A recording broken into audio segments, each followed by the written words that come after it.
प्रेरितों काम 14 अध्याय उसका 22वां वचन को हम पढ़ेंगे। और चेलों के मन को स्थिर करते रहे हाँ और यह उपदेश देते थे हाँ कि विश्वास में बने रहो, और यह कहते थे हमें बड़े क्लेश उठाकर परमेश्वर के राज्य में प्रवेश करना होगा। आइए हम सब लोग मिलके एक बार पढ़ेंगे। प्रेरितों काम 14 अध्याय उसका 22। चलो।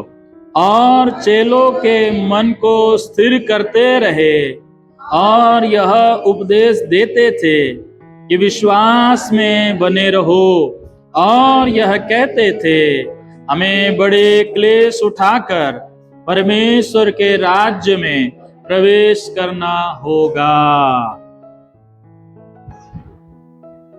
पढ़े गए वचन के द्वारा परमेश्वर हम सबों को आशीष दे और इतनी बुद्धि और समझ को दे कि जो वचन हमने पढ़ा और जो संदेश हम सुनने जा रहे हैं उसके अनुसार हम अपने जीवन को चला सके। आमीन, हालेलुया। क्योंकि परमेश्वर का वचन सुनना काफी नहीं है, परमेश्वर का वचन बोलना काफी नहीं है, परमेश्वर का वचन को प्रचार करना काफी नहीं है, परमेश्वर का वचन को याद करना काफी नहीं है। परमेश्वर के वचन को हम क्या करना है? पालन करना है। नहीं तो आपको बुखार है, आप टेबलेट ला के रखो, टेबलेट आया बोलने से क्या टेबलेट आया वो याद करने से, और हमारे घर में टेबलेट है बोल के लोगों को प्रचार करने से आपका बुखार नहीं जाएगा। टेबलेट को क्या करना पड़ेगा? क्या करना पड़ेगा? खाना पड़ेगा। वैसे ही बाइबिल घर में रखो, कुछ नहीं होगा। बाइबिल को केवल पढ़ो, कुछ नहीं होगा। बाइबिल को केवल सुनो, कुछ नहीं होगा। बाइबिल को केवल प्रचार करो, कुछ नहीं होगा। लेकिन जब बाइबिल के वचनों को आप अपने जीवन में उतारते हैं तब उसका असर को आप किसके जीवन में देख पाएंगे? किसके जीवन में देख पाएंगे? पड़ोसियों क्या? अपने जीवन में देख पाएंगे। हालेलुया। थोड़ा एक्टिव रहना, जागते रहना, सोते नहीं रहना। पिछले सप्ताह हमने देखा सोने वाले क्या कर रहे हैं? सोने वाले लोग क्या कर रहे थे? क्या हुआ बाद में जाके? सोने वाले लोग बाद में यीशु मसीह का इनकार किए, यीशु मसीह को छोड़ दिए, यीशु मसीह को छोड़ के भाग गए और डर के मारे अपने कमरों में क्या थे? बंद थे। लेकिन प्रार्थना करने वाला यीशु मसीह किसकी इच्छा को पूरा किया? Hallelujah, hallelujah. तो आपको परमेश्वर का इच्छा को पूरा करने वाला बनना है, क्योंकि आपने यीशु मसीह को प्रभु के रूप में ग्रहण किया है। इसीलिए कि ताकि आपके द्वारा परमेश्वर का इच्छा पूरा हो, परमेश्वर को महिमा मिले और परमेश्वर के साथ आप उसके राज में क्या कर पाए? वास कर पाए। तो आइए हम परमेश्वर के वचन की ओर जाते हैं। प्रेरितों काम 14 अध्याय में 22वें वचन में हमने पढ़ा, यहाँ पे कुछ लोगों के विषय में परमेश्वर का वचन कहता है। पौलुस और सिलास के बारे में यहाँ लिखा है, पौलुस और बरनबास के बारे में प्रभु का वचन लिखा है। पौलुस और बरनबास जो प्रभु के लोग थे, प्रभु के सेवक थे, परमेश्वर के ठहराए हुए लोग थे, जगह जगह जाकर परमेश्वर का सुसमाचार को पहुंचाते थे। और जिन लोगों तक सुसमाचार को पहुंचाते थे उन लोगों के पास वापस आकर उन्हें ये संदेश देते थे, उन्हें ये बोलते थे। क्या बोलते थे? यदि हम 21वें पद से देखेंगे तो वहां पे कहता है, वे उस नगर के लोगों को सुसमाचार सुनाकर बहुत से चेले बनाकर लुस्रा और इकुनियम और अंताकिया में क्या आए? वापस आए। इसका मतलब पहले उन लोग वहां पे थे। अंताकिया बोलने से ये चेले लोग वहीं से निकले हुए लोग थे। लेकिन प्रभु का वचन कहता है जब वो कलीसिया में वापस लौट के आए, वो कलीसिया के लोगों के बीच में लौट के आए, विश्वासियों के बीच में लौट के आए, चेलों के बीच में लौट के आए, तो वचन कहता है वो चेलों के मन को क्या कर रहे थे? स्थिर करते रहे और यह उपदेश देते थे, क्या में बने रहो। सब लोग यहाँ पे है, क्या में बने रहो? विश्वास में बने रहो। विश्वास में बने रहो, ये चेले लोगों को क्या दे रहे थे? उपदेश दे रहे थे, सिखा रहे थे। इसका मतलब क्या हो रहा है? यदि यदि आप किसी को बोलोगे ध्यान लगाए रहो, तो इसका मतलब क्या होगा? कहीं ना कहीं आपका ध्यान क्या हो सकता है? भटक सकता है। सचेत और जागृत रहो, इसका मतलब क्या हो सकता है? यदि आप सचेत और जागृत नहीं रहेंगे तो चोर आएगा और चोरी करके ले जाएगा। जब आप कहीं जाते हैं, यात्रा करते हैं, तो कई जगहों में बसों में सामने लिखे रहता है अपने सामान की सुरक्षा स्वयं करे, गुम हो जाने के बाद जिम्मेदारी बस वालों की नहीं होगी। जब आप किसी बस स्टैंड में जाएंगे तो बस स्टैंड में कई बार ऐसी जगह में लिखे रहता है, सेम बात लिखे रहता है। आप ट्रेन स्टेशन में जाएंगे, कई बार ट्रेन स्टेशन मास्टर अनाउंस करते रहता है अपने सामान की सुरक्षा स्वयं करे, मोबाइल को चार्ज में डाल के इधर उधर ना जाएं, ध्यान रखो बोल के सब लोगों को बार बार बोला जाता है। क्यों मालूम? इसीलिए कि ताकि आपकी सामान का सुरक्षा हो सके और आपका सामान चोरी होने से क्या हो सके। इसका मतलब किसी बात के लेकर आपको संदेश दिया जा रहा है, किसी बात को लेकर आपको चेतावनी दिया जा रहा है। इसका मतलब यह है कि इसका संभावना है कि इस बात का संभावना है कि आपकी सामान की चोरी हो सकती है। तो उसी प्रकार यहां प्रभु का वचन लिखा है, विश्वास में क्या रहो, क्या में बने रहो। परमेश्वर के दास पौलुस और बरनबास विश्वासी लोगों को, जो लोग यीशु मसीह पर विश्वास करते हैं, जो लोग प्रार्थना में शामिल हैं, जो लोग आराधना में शामिल हैं, जो लोग प्रभु के पीछे चल रहे हैं, उन लोगों को बोल रहे हैं विश्वास में बने रहो। सब लोगों का ध्यान इधर होना चाहिए, विश्वास में बने रहो। वहां ये नहीं बोला कि विश्वास करो, वहां क्या बोला? अगर विश्वास करो बोलते तो पहली बार उन लोगों को क्या करना होता? उस बात पे विश्वास करना होता। लेकिन अब यहां बोला जा रहा है विश्वास में बने रहो। इसका मतलब ऑलरेडी तुम यीशु मसीह पर विश्वास करते हो, ऑलरेडी तुम यीशु मसीह के विश्वासी हो, चेले हो, आप परमेश्वर के लोग हो, संतान हो, क्योंकि तुमने यीशु मसीह पर क्या किया है? विश्वास किया है। लेकिन प्रभु के दास लोग यहां बोलते हैं अब विश्वास करना काफी नहीं है, अब जरूरी बात यह है कि तुम विश्वास में क्या रहो? बने रहो। इसका मतलब पौलुस और सिलास इस संभावना को जता रहे हैं, पवित्र आत्मा इस संभावना को बता रहा है कि यदि तुम विश्वास में बने रहने के लिए प्रयास नहीं करोगे, प्रयत्न नहीं करोगे, समर्पित नहीं रहोगे, प्रार्थना में नहीं रहोगे, तो तुम अपने विश्वास को क्या कर सकते हो? खो सकते हो। विश्वास को क्या कर सकते हो? खो सकते हो। क्योंकि जब हम परमेश्वर के वचन में पढ़ते हैं, जब यीशु मसीह बीज बोने निकला, कितना प्रकार के जमीन में बीज गिरा? 4 प्रकार के जमीन में क्या गिरा? बीज गिरा। मार्ग के किनारे बीज गिरा, पथरीली जमीन में बीज गिरा, झाड़ियों के बीच में बीज गिरा, और अच्छी जमीन में क्या गिरा? बीज गिरा। और मार्ग के किनारे जो बीज गिरा, चिड़ियों ने आके उसे क्या कर लिया? चुग लिया। पथरीली जमीन में जो बीज गिरा थोड़े दिन में बढ़ गया, जड़ नहीं पकड़ने के कारण से, धूप आने के कारण से वो क्या हो गया? सूख गया।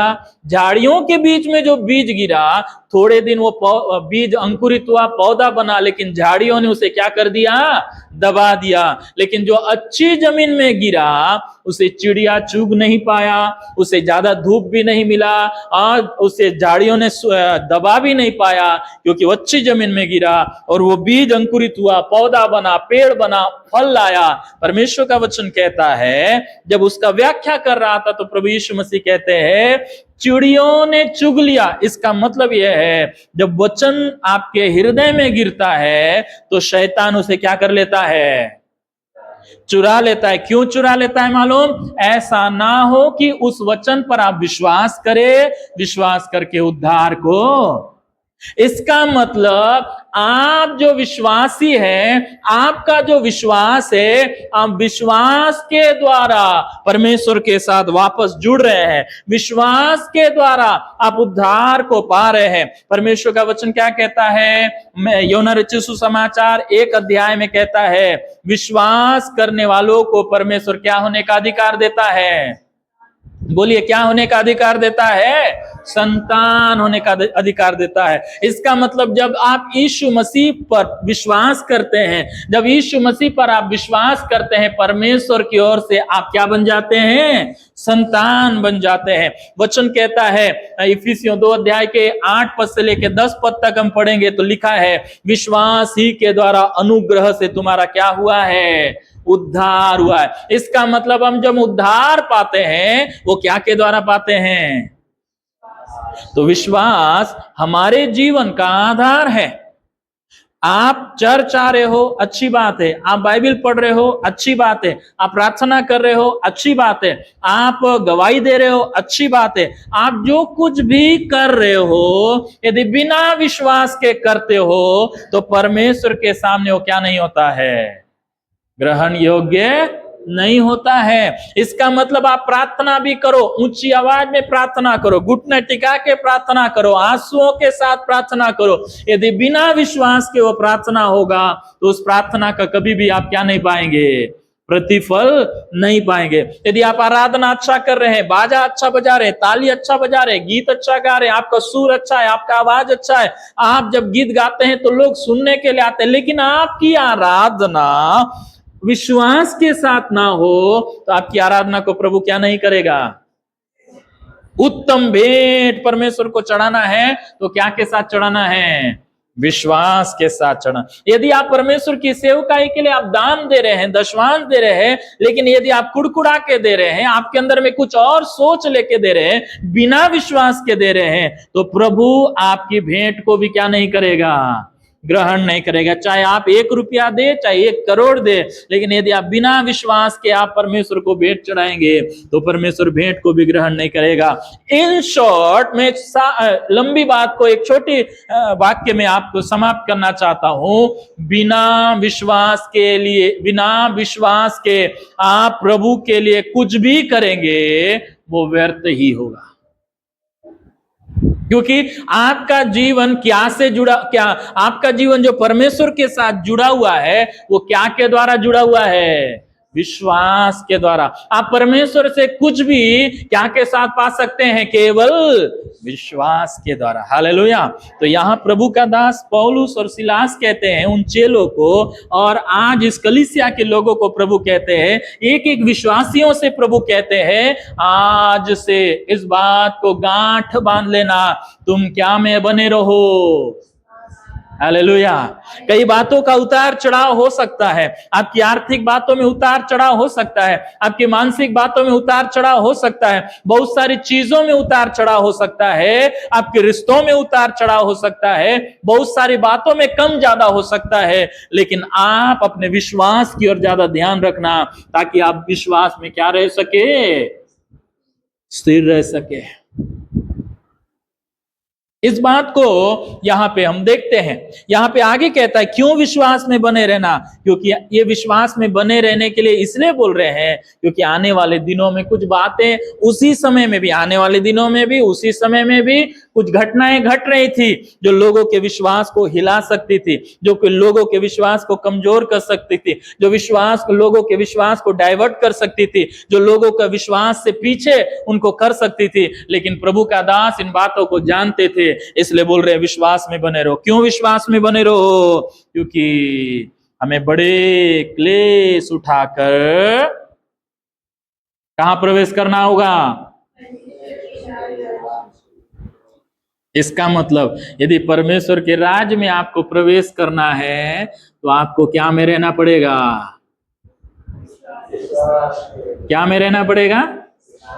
हाँ, प्रभु मैं तो जन्म से ईसाई हूं, मैं तो 15 साल से 20 साल से चर्च जा रहा हूं, मैं तो ये कर रहा हूं, मैं तो वो कर रहा हूं, ये बोलने से आप परमेश्वर के राज में प्रवेश नहीं करेंगे। यहां क्या लिखा है, क्या से प्रवेश करेंगे? विश्वास। देखो, एक सवाल करता हूं, आप उसका जवाब देना। क्या आप परमेश्वर के राज्य में, परमेश्वर के राज में प्रवेश करने के बारे में सोचते हैं क्या? हैं कि यही सोचते रहते हैं, प्रभु ये आशीष दे, ये चंगाई दे, ये धन दे, ये गाड़ी दे, ये बंगला दे, ये रोटी दे, ये कपड़ा दे, ये मकान दे, ये पद दे, ये प्रसिद्धि दे, प्रमोशन दे, केवल इतनी सोचते हैं? या ये सोचते हैं कि प्रभु मुझे आपके साथ आपके राज्य में जाना है? जाना है कि नहीं जाना है? अगर नहीं गए तो चलेगा कि नहीं चलेगा? नहीं चलेगा। यहां सब कुछ मिल जाएगा तो चलेगा, या परमेश्वर के राज में जाना ज्यादा जरूरी है? Hallelujah, hallelujah. देखो, आप जब पूरा बाइबल पढ़ेंगे तो कुछ उदाहरण को आपको दिखाता हूं। जब परमेश्वर ने आदम हव्वा को बनाया तो उस आदम हव्वा के लिए अदन की वाटिका में कितने प्रकार का पेड़ बनाया? ये दिख रहा है उंगली? कितने प्रकार का? 3 प्रकार का। पहला जो पेड़ था वो जीवन का पेड़ था। इसका मतलब उस पेड़ का फल को खाने से आपको क्या, आपके अंदर में क्या आएगा? दूसरा पेड़ था भले और बुरे का ज्ञान का पेड़। उसका फल खाने से आपको भले और बुरे का क्या मिलेगा? ज्ञान मिलेगा। तीसरा पेड़ क्या था, कोई बता सकता है? तीसरा पेड़ जो आज भी हम देख रहे हैं आस पड़ोस में, जो आप फल खाते हैं, वो साधारण सारा पेड़ था। वो सारा पेड़ मतलब आम था, इमली था, अमरूद था, संतरा था, एप्पल था, सब कुछ था जो आज के दिन में। इसका मतलब अदन की वाटिका में 3 प्रकार के पेड़ थे, 3 उद्देश्य थे। साधारण पेड़ जो आज हमारे पास है, वो पेड़ के फल को खाएंगे तो शरीर क्या रहेगा? हष्ट पुष्ट रहेगा, इंसान जीवित रहेगा शारीरिक रूप में। दूसरा जीवन का पेड़, वो जीवन का पेड़ इसलिए था ताकि आदम हव्वा खाए और अनंत काल तक क्या रहे? जीवित रहे। तीसरा पेड़ जो था भले और बुरे का ज्ञान, जिसको खाने के लिए परमेश्वर ने क्या किया था? इसका मतलब दोनों था। इस संसार में जिंदा रहने के लिए भी परमेश्वर ने फलों पेड़ को बनाया था, और अनंत जीवन के लिए भी उसको क्या का रचना किया था? पेड़ का रचना किया। अब हम आगे आते हैं तो हम देख सकते हैं, एक बार एक व्यक्ति ने, जिसको बहुत फल हुआ, वो बहुत फसल हुआ, हम सुसमाचार में पाते हैं, वो धनवान व्यक्ति के पास बहुत फसल हुआ तो मन में विचार करने लगा, मेरे पास तो बहुत फसल हुआ है, बहुत फल हुआ है, अब मैं रखने की जगह नहीं है, अब मैं क्या करूंगा? अपनी बखारियों को तोड़ूंगा और बड़ा बनाऊंगा और अपने सारे फसलों को इकट्ठा करूंगा, और मैं अपने प्राण से क्या कहूंगा? हे प्राण, सुख से रहे, चैन से खा और पी। तब उसी समय में परमेश्वर उससे कहता है, हे मूर्ख, यदि आज रात तेरा प्राण ले लिया जाएगा तो ये धन संपत्ति किस काम का? इसका मतलब वहां प्रभु ये भी बता रहा है कि संसार का धन संपत्ति पाना सब कुछ पाने के बराबर नहीं है। आपको इस संसार में रहते हुए दुनिया की आशीष मिल रही है, दुनिया की संपत्ति मिल रही है, बहुत अच्छा, लेकिन आपको अनंत जीवन का भी क्या चाहिए? आशीष चाहिए। अब हम और नया नियम में आते हैं। धनवान और लाजर के विषय में कौन नहीं जानता? धनवान के पास सब कुछ था, मलमल के वस्त्र थे, उसके पास अच्छा घर था, उसके पास सब कुछ था, पैसा था, दोस्त यार सब थे। लेकिन उस धनवान के चौखट के सामने एक व्यक्ति था जिसका नाम क्या था? लाजर था। लाजर के पास ना कपड़ा था अच्छा, लाजर के पास ना रोटी था अच्छा, लाजर के पास ना मकान था अच्छा, लाजर के पास ना दोस्त थे, ना कुछ भी नहीं था। लेकिन बाइबल बताता है लाजर अब्राहम की गोद में चला गया, लेकिन ये जो धनवान व्यक्ति है कहां पे चला गया? अधोलोक में चला गया, आग में चला गया। क्या था उसके पास खूबी? लाजर के पास क्या ऐसा खूबी था कि वो परमेश्वर के राज में चला गया? क्या दुख उठाया इसलिए परमेश्वर के राज में गया क्या? बोलिए। कई लोग ये बोलते हैं कि वो दुख उठाए इसलिए परमेश्वर के राज में गया। ऐसा नहीं है, बाइबल में साफ साफ लिखा है यदि मन नहीं फिराएंगे तो उस स्वर्ग के राज में कोई क्या नहीं कर पाएंगे, प्रवेश नहीं कर पाएंगे। इसका मतलब उस लाजर के पास संसार का धन संपत्ति नहीं था, लेकिन अनंत जीवन पाने के लायक वो जीवन उसके पास था। बोलने का मतलब विश्वास था उसके पास। उस धनवान के पास सब कुछ था संसार का, लेकिन उसके पास क्या नहीं था, अनंत जीवन की आशीषें नहीं थी। यदि आप पुराना नियम और नया नियम पढ़ेंगे तो पुराने नियम में अधिकतर जगह में संसार के धन संपत्ति आशीष के विषय में बातें किया गया है, लेकिन जब नया नियम में आते हैं ना, इसमें आत्मिक बातों के विषय में भी बातें किया गया है। इसका मतलब अनंत जीवन के विषय में बात किया गया है। मैं पूरा बाइबल से लेके इस बात को उदाहरण देके इसलिए समझा रहा हूं ताकि आपको विश्वास हो जाए कि हम दो प्रकार के जीवन के लिए विश्वास करते हैं, दो प्रकार की आशीष के लिए हम विश्वास करते हैं। आज भी वो दो प्रकार का आशीष है। पिछले सप्ताह का वचन संहिता का जो पिछले इस सप्ताह भर हमने याद किया, वो वचन क्या लिखा है, वचन संहिता 23 का 6 क्या लिखा है, निश्चय करुणा और भलाई जीवन भर मेरे साथ साथ और मैं यहोवा के धाम में सर्वदा वास करूंगा। वो व्यक्ति निश्चय बोल रहा है। निश्चय बोलने का मतलब मुझे विश्वास है, मुझे कोई संदेह नहीं है कि परमेश्वर की करुणा भलाई इस जीवन भर मेरे साथ साथ बनी रहेगी और इस जीवन भर मेरे साथ साथ बनी रहेगी। इतना बस मुझे नहीं चाहिए, मैं यहोवा के धाम में यानी कि परमेश्वर के राज में, परमेश्वर रहने के स्थान में मैं सर्वदा क्या करूंगा। Hallelujah, hallelujah. यहाँ पे दो प्रकार की आशीष है। पहला लाइन का पहला आशीष देखिए, बोलता है मुझे निश्चय है, मुझे विश्वास है, मुझे भरोसा है, परमेश्वर की करुणा और भलाई मेरे साथ साथ जीवन भर क्या रहेगी, बनी रहेगी। उसका मतलब इस संसार में जीने के लिए, इस संसार की भौतिक आशीषों के लिए, इस संसार की भौतिक संपत्ति के लिए, पाने के लिए, सही रीति से पाने के लिए आपको परमेश्वर की करुणा और परमेश्वर की भलाई की आवश्यकता होगी। समझ में आ रहा है क्या? हाँ कि ना? आ रहा है। दो प्रकार की आशीष के लिए हम विश्वास कर रहे हैं। पहला आशीष, इस संसार में परमेश्वर हमें रोटी कपड़ा मकान के लिए जो हम काम कर रहे हैं उसका प्रतिफल हमको दे। जो परिश्रम कर रहे हैं वो परिश्रम को परिणाम परमेश्वर हमको दे। इसका मतलब इस संसार में हमको जो चाहिए, हमारे शरीर के लिए चाहिए, हमारे रहने के लिए चाहिए, जो कुछ हमको चाहिए वो सब परमेश्वर हमें दे, उसके लिए हम विश्वास करते हैं। चंगाई हमको दे, हम विश्वास करते हैं प्रभु पे। आशीष हमको दे, हम विश्वास करते हैं प्रभु पे, क्योंकि वचन कहता है उसके कोड़े खाने से हम क्या हुए। इसका मतलब शरीर के लिए, इस संसार के शरीर की चंगाई के लिए यीशु मसीह क्या चुका रहा है, कीमत चुकाया। वचन कहता है उसने हमारे श्राप को ले लिया ताकि हमको क्या मिले। श्राप को ले लिया तो हमको क्या मिले, आशीष मिले। क्या मिले, आशीष देने के लिए उसने कीमत चुकाया। तो इसका मतलब इस संसार में हमको जो चाहिए उसके लिए प्रभु ने कीमत चुकाया। बोलने का मतलब है वचन संहिता 23:6 को याद रखिए, उसकी करुणा और उसकी भलाई चाहिए। जब यीशु मसीह हजारों लोगों को वचन सुना रहा था, बड़ी भीड़ उसके पास थी, जब जाने का समय आया तो यीशु मसीह चेलों को बोलता है, यीशु मसीह के चेले लोग यीशु मसीह के पास आके बोलते हैं, गुरु बहुत रात हो गया, शाम हो रहा है, लोगों को जल्दी से क्या कर दे, विदा कर दे, ताकि लोग आजू बाजू में जाके अपने लिए क्या का व्यवस्था कर सके, भोजन का व्यवस्था कर सके। लेकिन करुणामय यीशु ने उनके ऊपर करुणा किया, लोगों के ऊपर करुणा किया। बोला उन लोगों को अभी जाएंगे तो थक जाएंगे, जंगल में कहीं रह जाएंगे, इसलिए करुणा करके उनके लिए क्या बोला, सब लोगों को लाइन से क्या कर दो, बिठा दो।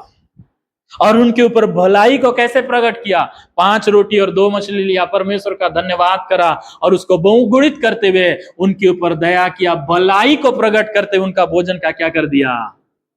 हालेलुया। जिसके ऊपर करुणा नहीं है ना, वो कभी क्या नहीं करेगा, भलाई नहीं करेगा। जो दयावंत नहीं है ना, वो कभी क्या नहीं करेगा, दया नहीं करेगा। जिसके ऊपर लोगों का दुख को देखे, लोगों के कष्टों को देख के, लोगों के आंसू को देख के, लोगों के विलाप को देख के उसके अंदर में दया उत्पन्न नहीं हो रहा है ना, करुणा उत्पन्न नहीं हो रहा है ना, वो सामने वाला व्यक्ति का कभी क्या नहीं कर पाएगा, मदद नहीं कर, भलाई करने होगा क्या? कोई आंसुओं के साथ आ रहा है, उस आंसुओं के साथ आने वाले व्यक्ति के अंदर में उसको देख के इसके अंदर में वो करुणा उत्पन्न नहीं हो रहा है, तो आंसू बहाने वाले के साथ आंसू बहा पाएगा? बोल पाएगा कि मेरे पास इतना तो नहीं है, लेकिन आपके आंसू को पोंछने का एक कारण मेरे पास है, मेरे पास 1000 रुपया तो नहीं है लेकिन 100 रुपया है, 100 रुपया के द्वारा मदद करूंगा बोल के उसके पास जो है उससे वो क्या कर पाएगा, मदद कर पाएगा। क्यों मालूम? क्योंकि उसका हृदय क्या से भरा हुआ है, करुणा दया से भरा हुआ है। हालेलुया। जिसके अंदर में करुणा नहीं है ना, जिसके हृदय में करुणा नहीं है, जिसका हृदय में दया नहीं है, वो व्यक्ति कठोर होता है, लोगों की मदद के लिए कभी अपना हाथ नहीं बढ़ाता है। लोग डूब रहे हैं तो डूबने दो, लोग मर रहे हैं तो मरने दो, लोग आंसू बहा रहे हैं तो आंसू बहाने दो, मुझे उससे कोई लेना देना नहीं, मेरा जीवन अच्छा रहना चाहिए, ऐसा सोचते। लेकिन प्रभु का वचन कहता है परमेश्वर का करुणा और भलाई कब तक बने रहेगा? कब तक बने रहेगा? इस संसार में जीवन भर के लिए हमको परमेश्वर का करुणा और परमेश्वर का क्या चाहिए? भलाई चाहिए। और दूसरा बात बोलता है, और मैं यहोवा के धाम में सर्वदा क्या करूंगा? परमेश्वर हमारे दिल में भी रहता है, लेकिन हम अपने दिल में वास करेंगे क्या? यहां जिसके विषय में लिखा है परमेश्वर के धाम में, यानी कि परमेश्वर के रहने के स्थान में, जिसको हमने वचन में पढ़ा, परमेश्वर के राज में हमको रहना है, परमेश्वर के स्वर्ग में हमको प्रवेश करना है। तो यहां बोलता है मैं परमेश्वर के धाम में सर्वदा क्या करूंगा? एक दिन वास नहीं करूंगा, 1 महीना वास नहीं करूंगा, किराए के घर में रहने के समान वास नहीं करूंगा, मैं परमेश्वर के धाम में तो जाऊंगा तो कितना दिन तक वास करूंगा? सर्वदा, हमेशा के लिए वास करूंगा। तो यहाँ 2 प्रकार की आशीषों को देख सकते हैं, परमेश्वर की करुणा और भलाई। इस संसार के हमारी जरूरतों को पूरा करने के लिए परमेश्वर की करुणा और भलाई चाहिए, और वचन कहता है, ये विश्वास के साथ कहता है, उसकी करुणा भलाई मेरे जीवन भर हमेशा क्या रहेगा? बने रहेगा। आपको विश्वास है क्या परमेश्वर का करुणा भलाई आपके साथ हमेशा रहेगा? विश्वास है? तो विश्वास जिसके है, विश्वास करने वाला परमेश्वर का धन्यवाद करे। Hallelujah, hallelujah. यूसुफ जब गड्ढे में था तब भी उसको विश्वास था, परमेश्वर की करुणा भलाई मेरे जीवन भर मेरे साथ साथ बना रहेगा। जब यूसुफ के भाइयों ने उसे गड्ढे से निकाला, उसे बेच डाला, अपने परिवार से उसे दूर कर दिया, तब भी उसको विश्वास था मेरे परमेश्वर की करुणा भलाई मेरे जीवन भर मेरे साथ साथ बनी रहेगी। जब वो दास के रूप में पोतीफर के घर में भेजा गया, बेचा गया, तब भी उसको विश्वास था मेरे परमेश्वर की करुणा और भलाई मेरे साथ साथ हमेशा बने रहेगी। जब उसको झूठे आरोप में फंसाया गया, तब भी उसको विश्वास था मेरे परमेश्वर की करुणा और भलाई मेरे साथ साथ हमेशा बना रहेगा। जब उसको जेल में डाला गया तब भी उसको विश्वास था, जब उसकी भलाइयों को भुला गया तब भी उसको विश्वास था, उसको यह विश्वास था मेरे परमेश्वर की करुणा और भलाई मेरे जीवन से कभी नहीं हटेगा। Hallelujah, hallelujah. परमेश्वर की करुणा और भलाई होने का मतलब ये नहीं है कि हालात हमेशा आपकी सोच के अनुसार होंगे, हालात ऐसे हमेशा ऊंचाई में जाएगा, ऐसा नहीं है। मतलब यह है हर परिस्थिति में परमेश्वर आप पर करुणा करेगा, करुणा करके आपके लिए समय पे क्या करेगा? भलाई करेगा। हालेलुया। भजन संहिता 103 में लिखा है, तूने तो मेरे प्राण को नष्ट होने से बचाया, अगला वचन, और मेरे सिर पर दया और करुणा का क्या बांध के रखा है? मुकुट बांध के रखा है। वो मुकुट मेरे सर से कभी प्रभु नहीं हटाएगा। Hallelujah, hallelujah. जैसे उड़ाऊ पुत्र अपने पिता के धन संपत्ति को उड़ा दिया, गलत कामों में, कुकर्म में उड़ा दिया, लेकिन जब वो पिता के पास वापस आया तो उसका जो पिताजी का हृदय था उसमें क्या भरा हुआ था? करुणा, दया और भलाई क्या हुआ था? भरा हुआ था अपने बेटे के लिए। इसलिए वो आते ही नहीं बोला तूने मेरी संपत्ति को उड़ा दिया, तू मेरे संपत्ति को वेश्या में उड़ा दिया, तूने मेरे संपत्ति को कुकर्म में उड़ा दिया, तूने मेरी संपत्ति को मौज मस्ती में उड़ा दिया, मेरा इज्जत उड़ा दिया, मेरा मान सम्मान उड़ा दिया, तू घर से निकल बोल के घर से नहीं निकाला। बल्कि उसके हृदय में वो अपने बच्चे के लिए करुणा और दया भरा था, इसलिए आते ही उसको क्या लगा लिया। Hallelujah, hallelujah. जितने भी लोगों ने, परमेश्वर के लोगों ने या कोई भी व्यक्ति ने पाप किया, परमेश्वर ने उसे निकाला नहीं, लेकिन परमेश्वर की करुणा और दया के कारण से उनको मौका दिया और मेरे प्रिय उन्हें गले लगाया, उन्हें वापस किया, वापस लिया। आज भी परमेश्वर की दया और करुणा मुझ पर होने के कारण से आज मैं यहाँ पे हूं।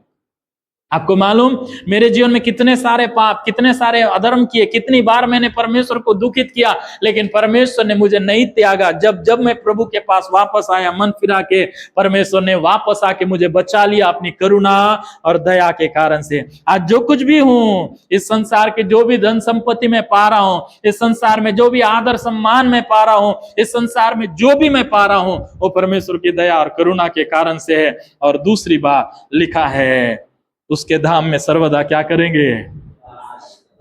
तो प्रभु यीशु मसीह क्यों आया? क्या धन संसार के केवल धन संपत्ति देने के लिए आया क्या? नहीं, प्रभु यीशु मसीह आया योना सुसमाचार 3:16 में क्या लिखा है? क्योंकि परमेश्वर ने सारे जगत से ऐसा प्रेम रखा कि उसने अपना इकलौता पुत्र दे दिया, ताकि जो कोई उस पर विश्वास करे वो नाश ना हो, परंतु वो क्या देने के लिए आया? अनंत जीवन देने के लिए आया। लूका 19:10 में क्या कहता है? मनुष्य का पुत्र कोईवों को ढूंढने और उनका उद्धार करने आया। इसका मतलब पाप से छुड़ाने, उन्हें अनंत जीवन देने आया। पहला यूहन्ना की पत्री में क्या पढ़ते हैं? जिसके पास पुत्र है उसके पास पिता है, और जिसके पास पुत्र है उसके पास क्या भी है? जीवन भी है। हालेलुया। तो यीशु मसीह क्या देने आया? क्या मर गए थे? क्या जीवन देने आया? नहीं, वो क्या जीवन देने आया? हालेलुया। जो हम पा नहीं सकते वो देने आया। तो यीशु मसीह अनंत जीवन देने आया। तो किसी रोगी को चंगा नहीं किया, किसी कोढ़ी को शुद्ध नहीं किया। क्या कोढ़ी शुद्ध हुआ? क्या रोगी चंगा हुआ तो अनंत जीवन मिला? नहीं मिला। उसे इस संसार की भलाई मिली। परमेश्वर की करुणा के कारण से इस संसार की भलाई उसको मिली। इसका मतलब यीशु मसीह अनंत जीवन देने जरूर आया, लेकिन इस संसार में आने के बाद उसने लोगों के ऊपर करुणा भी किया, लोगों के ऊपर दया भी किया, अंधों को आंखें भी दिया, लंगड़ों को चलाया, गूंगों को बोली दिया, सब कुछ दिया इस संसार के लिए। तो मेरे प्रिय, प्रभु का वचन कहता है, मैंने कहा 2 प्रकार से विश्वास करते हैं, 2 प्रकार की आशीष को हम पाते हैं विश्वास के द्वारा। अनंत जीवन की आशीष है और इस संसार की भी आशीष है। अब सोचिए, यहां पे हमने जो प्रेरितों काम में पढ़ा, क्या लिखा है? विश्वास में बने रहो, क्योंकि हमें बड़े क्लेश के साथ परमेश्वर के राज में क्या करना है। तो यहाँ प्रभु नहीं बोला इस संसार की आशीषें तुमको मिलेगी। यहाँ प्रभु का वचन में लिखा है हमें बड़े क्लेश के साथ कहां प्रवेश करना है। इसका मतलब क्या है? हो सकता है इस संसार में जो प्रभु की ओर से आपने आशीष पाया, वो संसार की आशीष को आपको क्या करना पड़ सकता है? गवाना पड़ सकता है। कई लोग हैं आज जो प्रभु के पास आए हैं, क्लेश जब आया, इस संसार की संपत्ति को खोता हुआ देख के उन्होंने प्रभु को क्या कर दिया? छोड़ दिया। क्यों मालूम? क्योंकि उन्होंने स्वर्ग के राज में जाने से ज्यादा इस संसार की संपत्ति को बचाने का प्रयास किया। उन्हें लगता है ये संसार की संपत्ति चले जाएगी तो हम कैसे जिएंगे। लेकिन मैं आपको बताना चाहता हूं, आज हम विश्वास में हैं, आज हम विश्वास में हैं। कई लोग क्लेश उठा के, दुख उठा के, सताव सह के, नौकरी गवा के, खेती गवा के, घर गवा के, दुख उठा के, लहूलुहान होके, कोड़े खा के, जेल में जाके भी विश्वास में बने। क्यों मालूम? क्या इस संसार की संपत्ति पाने के लिए होगा क्या? नहीं, क्योंकि वो संपत्ति खो के भी विश्वास में है, विश्वास में बने। इसका मतलब यह है उनको उस संपत्ति से बड़ा कुछ चाहिए। इस संसार की संपत्ति पाने के लिए वो प्रभु में नहीं है, बल्कि संसार की संपत्ति से बढ़कर कुछ पाने के लिए प्रभु में है। वो किसको पाने के लिए प्रभु में है? प्रभु को पाने के लिए। हालेलुया। प्रभु के साथ रहने के लिए, क्योंकि जो प्रभु में है अनंत जीवन में उसका है। जो प्रभु के साथ रहेगा अनंत जीवन उसका है, जो प्रभु के बीच होगा वो अनंत जीवन उसका है। इसका मतलब जैसे परमेश्वर के वचन में भजन संहिता 73 अध्याय में पढ़ते हैं, एक व्यक्ति है जिसके बारे में मैं बार बार बता चुका हूं। एक धर्मी व्यक्ति है, अधर्मी व्यक्ति दुख उठा रहा है, कष्ट उठा रहा है, कठिनाई को सह रहा है, लेकिन धर्मी व्यक्ति को देख रहा है, धर्मी व्यक्ति आराम से रह रहा है, सुख से रह रहा है, धन संपत्ति बढ़ रहा है, खेती बाड़ी बढ़ रहा है और मान सम्मान बढ़ रहा है। लेकिन वो क्या है? दुष्ट व्यक्ति है, अधर्मी व्यक्ति है, जो कभी प्रार्थना नहीं करता, जो कभी चर्च नहीं जाता, जो कभी अच्छा बात नहीं बोलता, वो गाली देता है, झूठ बोलता है, झगड़ा लड़ाई करता है, लोगों को बदनाम करता है, लोगों को लूटता है, लेकिन वो फिर भी क्या हो रहा था? बढ़ रहा था। ये धर्मी व्यक्ति देख के बोलता है ये कैसे हो रहा है? सोचने लगा, व्यर्थ ही मैं अपने हृदय को क्या किया? शुद्ध किया। बेकार में प्रभु के पास आया, बेकार में प्रार्थना में आया, बेकार में संगति में आया, यहाँ पे आके मुझे क्या करना पड़ रहा है? मार खाना पड़ रहा है, लोगों की ताना सुनना पड़ रहा है, लोगों की गाली सुननी पड़ रही है, लोगों के द्वारा मुझे धुतकार आ जा रहा है। व्यर्थ ही ऐसा किया, ये सोच रहा था। सोचते सोचते प्रभु के भवन में गया। जब प्रभु के भवन में जाके ये सोचने लगा, तब उसने पाया सारे दुष्ट लोग, भले आज उनके पास सब कुछ है, लेकिन वो कहाँ पे खड़े हैं? फिसलने वाले स्थान में खड़े हैं। लेकिन परमेश्वर के वचन में आज हमने जैसे पढ़ा, इस सप्ताह के वचन के लिए परमेश्वर ने दुष्ट को फिसलने वाले स्थान में रखा है, लेकिन धर्मी के स्थान को क्या करके रखा है? चौड़ा करके रखा। इस बात का जब पता चला, वो धर्मी व्यक्ति क्या प्रार्थना करता है प्रभु के सामने? प्रभु, स्वर्ग में मेरे आपके सिवा मेरे लिए और कोई नहीं है, और इस पृथ्वी में भी मुझे आपके सिवा कुछ भी नहीं चाहिए। इसलिए बोलता है, यहोवा मेरा भाग और मेरे कटोरे का हिस्सा है। हालेलुया। समझ में आ रहा है क्या? समझ में आ रहा है क्या? हैं? आज हम कई लोग ये सोचते हैं प्रभु के पास आए तो हमारा धन संपत्ति बढ़ जाए, प्रभु के पास आए संसार की संपत्ति बढ़ जाए, संसार में सुख और समृद्धि से रहे, लेकिन अनंत जीवन के बारे में कुछ भी नहीं सोचते हैं। इस संसार की धन संपत्ति पाने के लिए कीमत चुकाने को तैयार हैं। हम सब लोग महीना का तनख्वाह मिले इसलिए रोज 8 घंटा काम करते हैं, कोई 12 घंटा काम करते हैं। नहीं करते हैं क्या? क्या पाने के लिए? अनंत जीवन पाने के लिए नहीं। क्या पाने के लिए? महीना का तनख्वाह पाने के लिए, और तनख्वाह से अपना घर चलाने के लिए, तनख्वाह से रोटी कपड़ा मकान लेने के लिए, इस संसार की सुख सुविधा लेने के लिए 8 घंटा 12 घंटा काम करते हैं। लोग गाली दे तो भी काम करेंगे, लोग ताना दे तो भी काम करेंगे, बुखार हो तो भी काम करेंगे, सिर दर्द हो तो भी काम करेंगे। नहीं करते हैं क्या?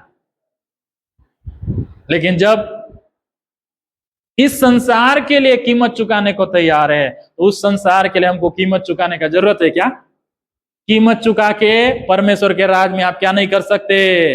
प्रवेश नहीं कर सकते। कीमत चुकाओगे भी, धन दोगे, करोड़ रुपया दोगे भी तो उस राज में प्रवेश नहीं कर सकते। अपना घर भी दोगे तो उस राज में प्रवेश नहीं कर सकते। अपना शरीर भी जला दोगे तो उस राज में प्रवेश नहीं कर सकते। उस राज में प्रवेश करने का एक ही कीमत है, वो यीशु मसीह ने चुकाया। हालेलुया। तो हमें क्या करना है फिर? क्या करना है? विश्वास करना है। और क्या में विश्वास करना मात्र नहीं है, जब तक प्रभु का आगमन ना हो जाए, जब तक आपकी और मेरी मृत्यु ना हो जाए, तब तक उस विश्वास में क्या रहना है? बने रहना है। परिस्थितियां डाउन हो जाएगी, हालात खराब हो जाएंगे, लोग हमें छोड़ सकते हैं, लोग हमें धुतकार सकते हैं, लोग हमें संसार की संपत्ति से बेदखल कर सकते हैं, लेकिन अनंत जीवन की आशीष को पाने के लिए सब कुछ गंवाने को तैयार रहना भी जरूरी है। क्योंकि भजन संहिता 23:4 आप पढ़े होंगे, बार बार कहता हूं, क्या कहता है? चाहे मुझे घोर अंधकार से भरी हुई तराई में होकर जाना पड़े, चलना पड़े, तो भी मैं हानि से, क्योंकि तू मेरे, वो क्या बोलना चाह रहा है मालूम? सारी हानि उठाने के लिए तैयार हो, सब गंवाने को तैयार हो, लेकिन तुझे गंवाने को मैं तैयार नहीं हूं। इस संसार की संपत्ति गवाए चले भी जाए, हानि उठाने के लिए मैं रेडी हूं, लेकिन तुझे गंवाने के लिए मैं तैयार नहीं हूं। कई लोग हैं मेरे प्रियो, नौकरी ना गंवाएं उसके लिए, नौकरी को बचाने के लिए प्रभु को क्या कर रहे हैं? गंवा दे रहे हैं। कई लोग हो सकते हैं, उनके जीवन की बहुत सारी मजबूरियां हो सकती है, बहुत सारी कहानियां उनके पास, उनकी अपनी स्टोरी हो सकती है, लेकिन मैं आपको कहना चाहता हूं, हम विश्वास में किसी भी परिस्थिति में बने रहे, ताकि हम उसके राज में क्या कर पाए, उसके धाम में कितने दिन वास कर पाए, सर्वदा वास कर पाए। इस संसार की संपत्ति हमेशा नहीं रहेगी, रहेगी क्या? नहीं रहेगी। मैं नहीं रहूंगा, आप नहीं रहेंगे, हमारा खेती बाड़ी, हमारा धन संपत्ति हमेशा नहीं रहेगा। रहेगा तो एक रहेगा, वो प्रभु रहेगा और प्रभु के लोग रहेंगे। तो मेरे प्रियो, तैयारी है क्या? उस राज में प्रवेश करने का तैयारी है क्या? अगर नहीं है तो कल करूंगा मत बोलो, आज प्रभु आ जाए, आज तैयारी रहना है। कल के दिन के विषय में नहीं जानते, कल रहेंगे नहीं रहेंगे, आज है तो आज हम क्या करके रहे, तैयार करके रहे और सावधान रहे। आपको विश्वास से पीछे हटाने के लिए शैतान काम कर रहा है, नहीं कर रहा है क्या? शैतान का यही काम है कि आपको विश्वास से क्या क्या करे, पीछे हटाए, विश्वास में आपको कमजोर करे, विश्वास से आप मुकर जाएं। शैतान ये चाहता है, इसलिए सब कुछ वो कर रहा है। लेकिन आपको एक ही बात याद रखना है कि मैं अपने जीवन के अंतिम समय तक क्या में बने रहूं। Hallelujah, hallelujah. अय्यूब की पत्नी ने उसका साथ छोड़ दिया, लेकिन अय्यूब ने विश्वास को नहीं छोड़ा। परिस्थितियां विपरीत हो जाती, कई बार हमसे गलती हो जाता है, पाप हो जाता है, तो भी क्या में रहना, विश्वास में रहना, लौट के आ जाना। कई बार संसार की धन संपत्ति हम गंवा देते हैं, विश्वास में बने रहने के कारण से। गंवाओ, लेकिन क्या में रहो, विश्वास में। प्रभु का वचन कहता है, पौलुस और सिलास लोगों को, चेलों को, विश्वासियों को, कलीसियाओं को कहते हैं, विश्वास में क्या बने, विश्वास में क्या करते रहो। और विश्वास में बने रहना है तो उसके लिए जरूरी है परमेश्वर का वचन। विश्वास में बने रहना है तो जरूरी है कलीसिया की संगति। विश्वास में बने रहना है तो जरूरी है प्रार्थना जीवन। विश्वास में बने रहना है तो आत्मिक बात, आत्मिक जो काम हमको करना है वो लगातार हम विश्वास में बने रहने के लिए आत्मिक बातों को, आत्मिक कार्यों को लगातार करते रहना जरूरी है। हालेलुया। प्रार्थना के द्वारा हम उद्धार नहीं पाते हैं, आराधना के द्वारा उद्धार नहीं पाते हैं, गीत गाने के द्वारा उद्धार नहीं पाते हैं, उपवास के द्वारा उद्धार नहीं पाते हैं, परमेश्वर की गवाही देने के लिए उद्धार नहीं पाते हैं, प्रभु की आज्ञा मानने के द्वारा उद्धार नहीं पाते हैं, हम केवल विश्वास के द्वारा पाते हैं। तो ये सारी चीजें क्यों करें फिर? इसलिए करें ताकि हम विश्वास में क्या रह सके, बने रह सके, विश्वास में बने रह सके। इसलिए मेरे प्रियो, अपने जीवन को समर्पण करे।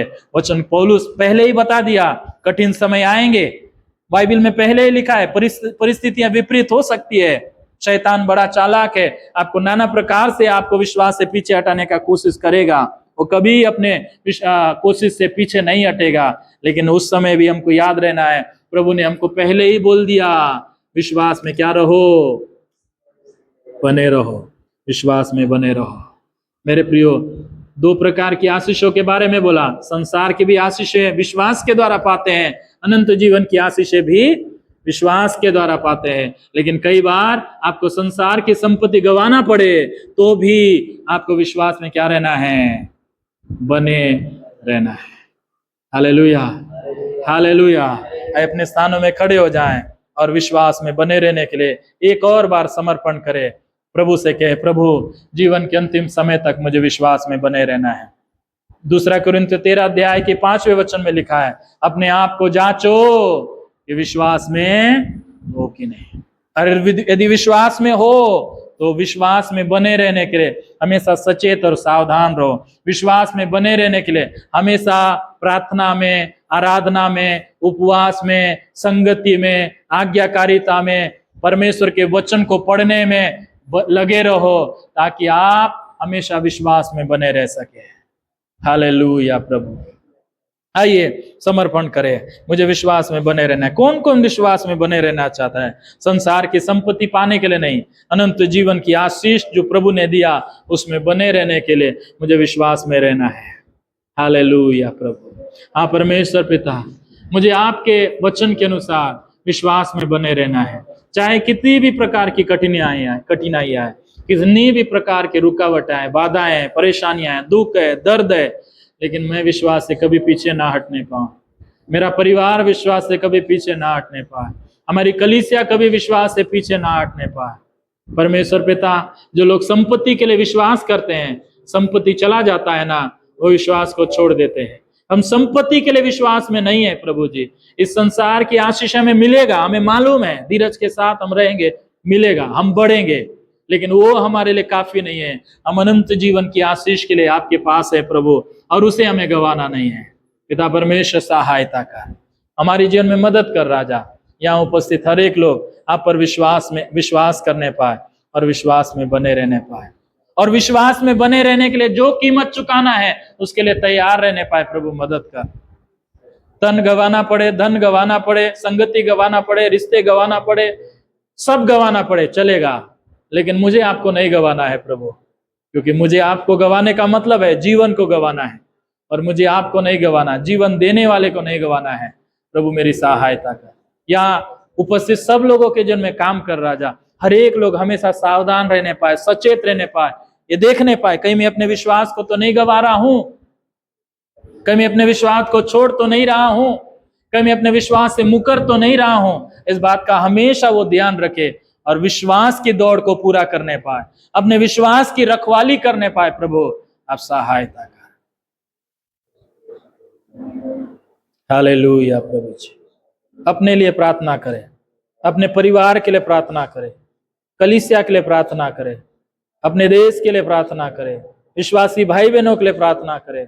हम सब लोग विश्वास में बने रहें, एक दूसरे के लिए प्रार्थना करते रहें। संडे के एक दिन आएंगे और बाकी दिन अपनी मर्जी से जिएंगे तो कैसे विश्वास में रहेंगे?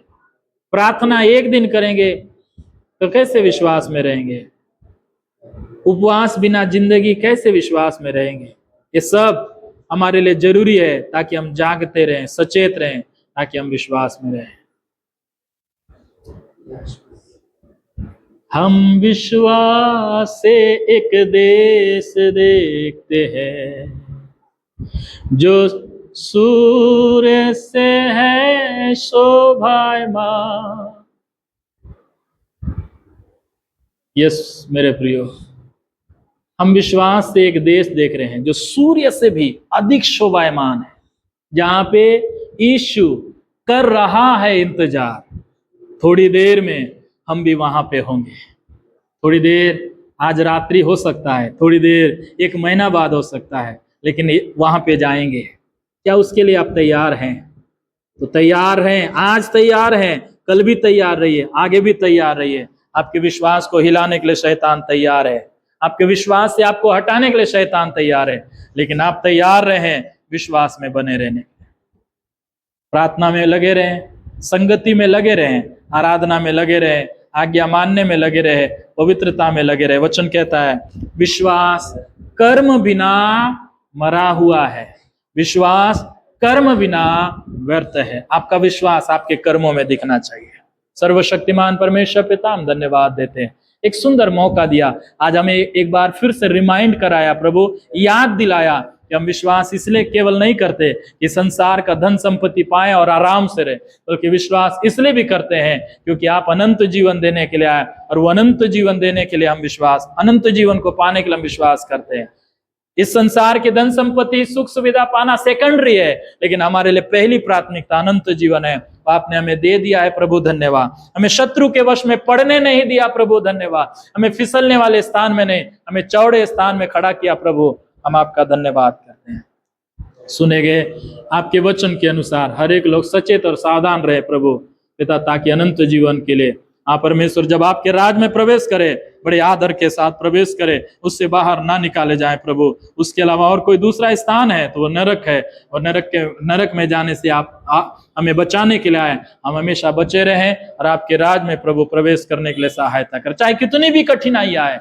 हमें सामर्थ दे, हमें साहस दे, हमें हिम्मत दे, ताकि कठिनाई के बीच में भी हम खड़े रह सके प्रभु, मदद कर। धन्यवाद प्रार्थना सुनने के लिए, जैसे आए हैं वैसे विश्वास आशीष के साथ वापस होने के लिए सहायता कर। सब बातों में महिमा आपको देते यीशु मसीह के नाम से प्रार्थना को मांगते हैं, आमीन।